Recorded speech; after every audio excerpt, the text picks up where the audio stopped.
It is another great and exciting day, and I'm so glad to be here. And I'm sure you've been waiting, for the time, so that you can get to hear from Morning Drive and the crew members. Someone said, don't go and start laughing at your laughter. And I'm like, that is me. If I don't do it, then who will? So now you've gotten it. Welcome to the Morning Drive live on ECWA Television Africa. My name is Magdalene Azal, and you can join the show. You can join us by, sending your comments on Facebook, telling us what you do, and then, how you've been going about doing or living your daily life. And for you who are watching, to get to know some of the businesses that people do so that you can be able to also put yourself into it, then you are welcome to the show. Today, I would like to talk about how, so many times on this program, we talk about be resilient, be active, be ready to strive, be ready to do things to better yourself. And then sometimes people would think like, okay, when you talk about being contented with what you have, is you being comfortable and then you just relax on what you do. But I am here to tell you that if you are doing all those things, okay, for you to move from where you are, and then you have to plan. Definitely, you have to have a big dream. But in having a big dream, the thing is you have to be also realistic in having, you have to be realistic with your present. And that is you being contented with what you have at a point. Because so many people don't understand the meaning of being contented. They feel like, okay, there's something, when I have something, I should just be, be comfortable and just relax. No, being contented is you definitely being satisfied with what you have, who you are, and then what you have achieved for yourself. Because you've done it all by yourself, you should be glad and you should be contented with it. But what being contented is being able to understand that, okay, right now this is my situation and I am glad that I am working through them. Then you still keep striving. It is not like because you have achieved something in life or you have gotten to a particular place, then you just get stuck and that is being contented. No, be in the present. That is what we are trying to see. Be in the present, know your situation, accept your situation, and then know that with God, you are still going to move ahead. As with God, you have other plans for yourself and you are going to achieve them. So don't think because you have to accept them, then you have to relax and just sit down and not do something about your life and then, for you to grow. No, it is not what we are saying. Try as much as possible to be happy with your situation. If you're not happy with your situation, I always talk about mental health. If you're not happy with your situation, you will get frustrated. And trust me, you won't be able to function well if your mind is not concentrating or if your mind is not at peace. Okay, so being contented is you having peace even in your situation. Being contented is you being grateful even in your situation. So many people find it difficult to be grateful to God for the situation they are in because they feel like by now I am not supposed to be here. They feel like by now I should be able to, you know, I should have been in a particular place that they would want to be, but they are not there. So they just start feeling like, okay, they are nothing. And that is what lack of contentment brings. It makes you feel like you are not doing enough. It makes you feel like you are not your peers, the people you graduated from secondary school, you know, they are doing much more better than the way you are doing. So you just feel like God is not on your side, or you just feel like you have failed yourself. No, you have to have self-trust. As a contented person, you have to have self-trust. Trust yourself that for the fact that you are in this situation, you can move ahead. And trust me, we always say it, moving ahead, you have to, you know, when I was reading my devotion today, and I was just like, I read a place where someone says, you can't think of doing something and then not involving God in it. Like, no matter what it is, no matter the little thing you think you're going to embark on, you have to involve God. And in all situations, you should always give thanks to God. So people find it very difficult to, like, okay, this is a situation and I'm grateful to God for it, and be like, sometimes they even forget that, even like they just feel like, there are some people who just feel like, I want to curse God and just, you know, live my life because I've been trusting him, I've been, you know, waiting on him until today he has not done something. No, it is not like that. And most times people just feel like it is because of other people's achievements that they are feeling that way. But you shouldn't feel that way. You should feel happy about yourself. You should feel happy about what you're doing, and you should feel happy about your situation. It will make you prepare more better for whatever you want. It will make you prepare more better for the better future.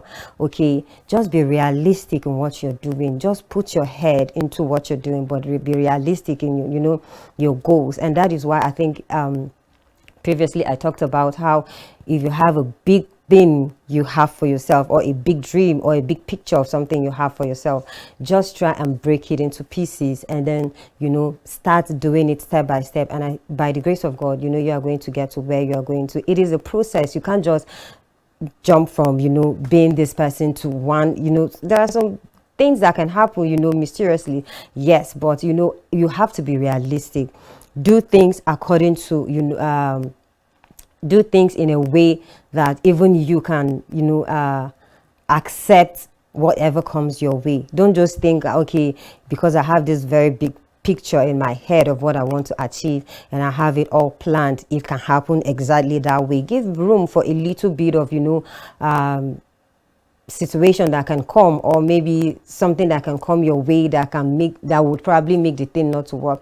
Trust in yourself, trust in the process, definitely, but also give room for a little bit of, you know, the risk that can come, so that you can be able to absorb it when it comes. Because there are people who don't even think of the probably the place that can not work. They always just focus on okay, it must work, and then at the end, if it doesn't, then it destabilizes them. So just be able to be realistic in your goals. And one thing about being contented is that it eliminates jealousy.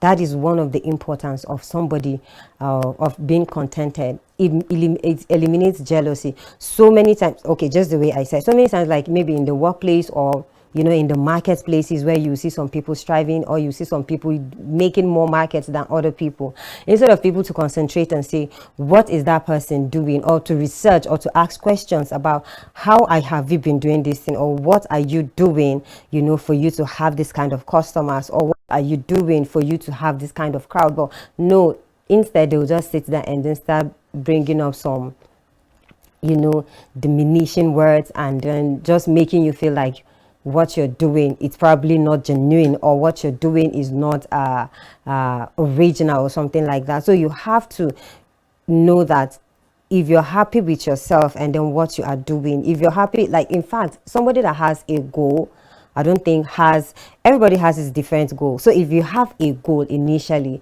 then you shouldn't even look at somebody's achievement and then just feel intimidated by it, because that's actually inferiority complex, you know. So talking about another thing again that being contented can also bring is it eliminates inferiority complex. It makes you feel bold about yourself. It makes you feel happy about yourself. It makes you feel, you know, excited with what you do. And just the way I said, a contented person definitely has to be happy with himself.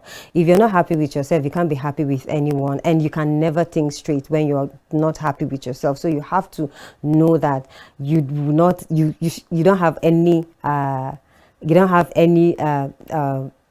thing else to do than for you to be happy with yourself, than for you to be contented with what you have, because it will eliminate, you know, the inferiority complex that you're feeling within you. And another thing I would want us to, you know, talk about is a contentful heart.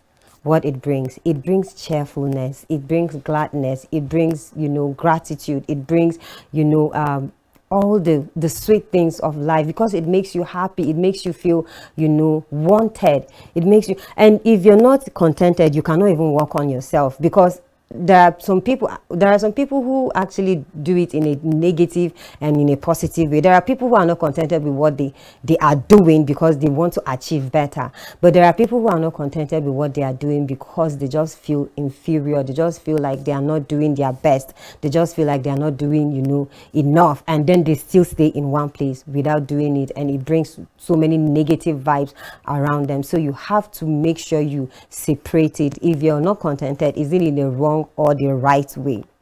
All right, I would like to know that, you know, by you sending your comment on Facebook. But before then, I would want to go for a break. Let's see our video for the day, and I'll be right back.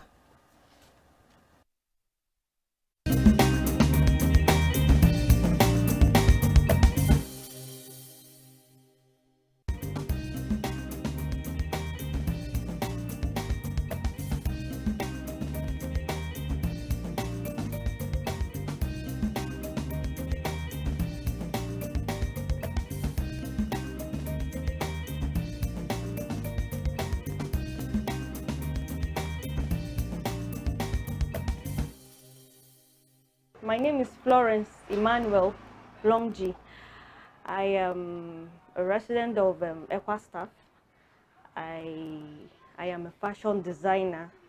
That's what I do for a living, actually. And basically, this is my job, what I do for now. I come to work from Mondays to Fridays, and usually my time for opening or work hours is from 9 a.m. to 5 p.m. and I work from Monday to Friday. Saturday is for myself and my family. And to this point, I have 6 apprentices. 6, and then two apprentices, though they are not that functional. They come only when they are less busy. So in a total, I have like 8 apprentices here, and I'll soon be graduating too, hopefully at the end of this month. So we'll be remaining 6 here, plus me making 7. And so far so good. I've been enjoying their stay here, because for like the months we have spent with them, for those that have learned, they are helping me. Actually, the only thing I do is majorly cutting and then giving them to do the remaining part of it. And really, they have been helpful here. And I think I will also encourage for as many that want to learn 1 or 2 things. It mustn't be tailoring anyway. There are other skills you can actually acquire, especially in this period of students being at home and all that, doing nothing. You can actually learn something. The tailoring is there. We have the saloon work, we have engineering, we have a lot of skills you can actually learn as a person. And you can just leave your home from morning and then get something. At the end of the day, you come back, you have added to your life something, and that you give later on at the end of the day. Basically, my challenges as a tailor, the challenge of let me say, mostly, you know, we work with light. Especially as a tailor, you need electricity to work. Sometimes because of the situation of the country, maybe let's say the light might not be stable. Maybe when you want to work with light, you tend not to have the light at that moment, so you are left with no option than to wait till when the light comes, or you resort to using the charcoal iron, which is sometimes not advisable to be used, especially when you're working with customers. Some customers don't like charcoal on their clothes. So majorly, electricity is one of my challenge, and then my workspace is also a challenge. I'm actually having a limited space here, considering the number of apprentices I'm having. I intend having a better, bigger space in time to come, but for now, this is majorly what I'm having as a challenge. And also my equipment. An apprentice will have to wait for one to be done before he uses the machine, which is usually discouraging. Some of them feel discouraged. So I intend having more than what I have now, so that when they come, an apprentice will have a machine to himself. At least you know you have this to accomplish for a day. You mustn't wait for the other person to finish. So basically, these are the challenges I'm having as a fashion designer. Okay. All right. My charges for apprenticeship is actually fair. That's how I feel, considering if you compare it to, let's say, Abuja or Lagos fashion designers. Of course, I won't just start comparing myself with higher fashion schools, because this is actually a mini place. I call it a micro enterprise. Really, working at times, I actually check your background to an extent. If I want to help, if I want to if I see the passion in you, this is a passion you have and you really want to achieve a goal, I go out of my way, so sometimes, to help you. But that will be a personal thing between I and the person I'm helping. Sometimes I do give away. Yes, there are people that have helped. You can come and learn without paying anything. That is with the condition attached to it, not like it's applicable to everybody. For total novice, someone that has no idea about tailoring, I usually advise, when they come, they go for a year. That is the minimum year I can accept a total novice. But if you have an idea already, you can manipulate the machine and then maybe do other things, some little sewing. It's just that you're not perfect in either some sophisticated cuttings. Then I think I also advise you go for 6 months, at least 6 months. But if you're a total novice, at least a year plus.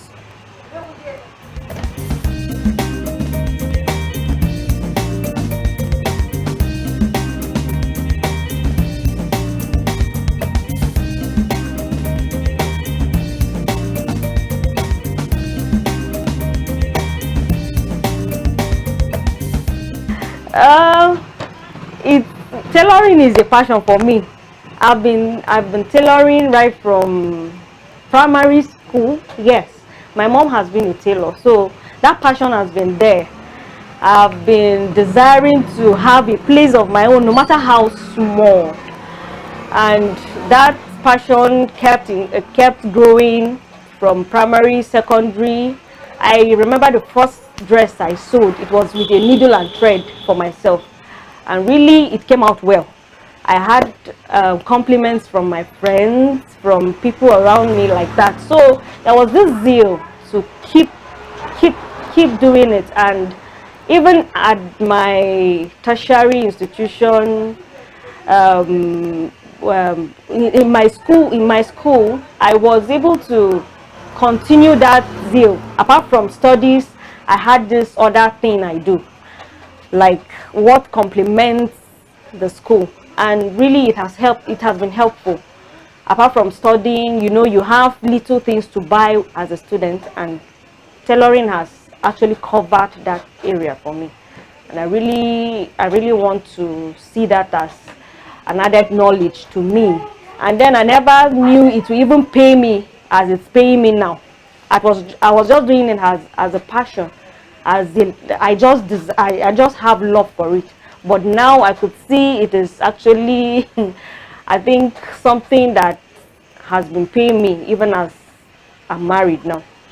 And as a graduate, it's not like I don't have the qualification to go out there and look for an office work. The qualification is there, quite okay. But with the situation of things, especially in Nigeria that we are, you don't depend totally on any qualification. It is important, even if you have the skill, even if you have the knowledge, it's good to learn a skill. It's an advice to whoever is listening right now. It's important you get a skill, no matter how small. You know, at times our parents depended on salary and all that. Till now, there are still people that are depending on salary, but I want to encourage whoever is doing that. You should have a side hustle apart from your salary. Have multiple streams of income, like money is coming in here and there. It mustn't be at the end of the month.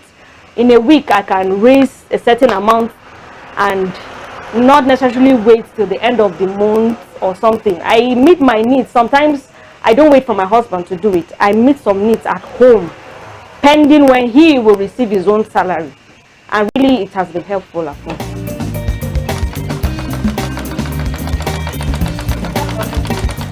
Apart from tailoring, I also try to see opportunities around me, especially things I feel people will be desiring.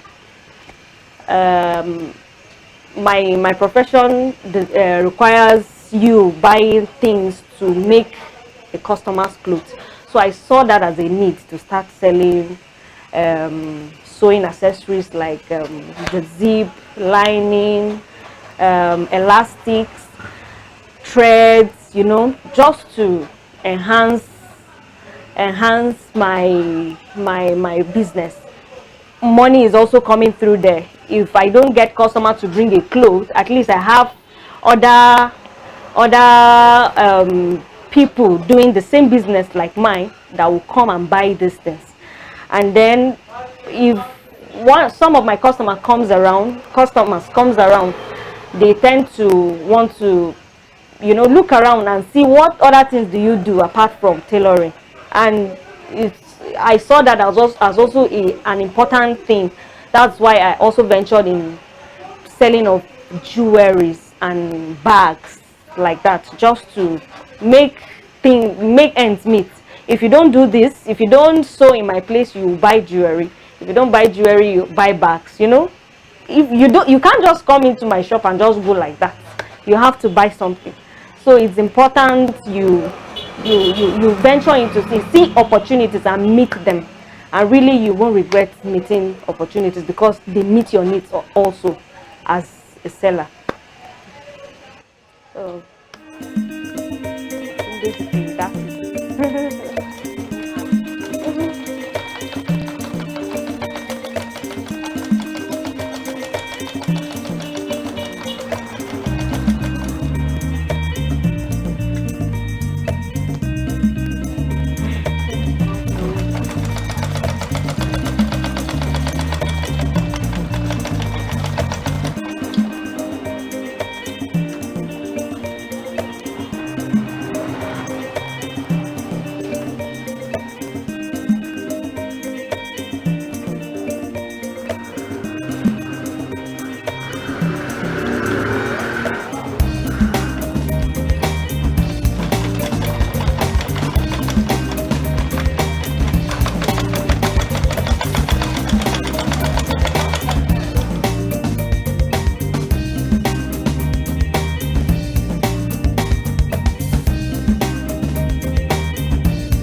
Thank you, Madam Longi, for that motivation. And we are glad, for people like that, to give us some kind of motivation we need for us to have our own drives. And this is the end of the program. But before I go, just know that you have to be content with whatever you're doing, however, and God is going to bless you. So stay blessed, stay kind, stay happy, and be useful. Please be useful. Be useful. Take care of yourself, and I'll see you next time. Bye-bye.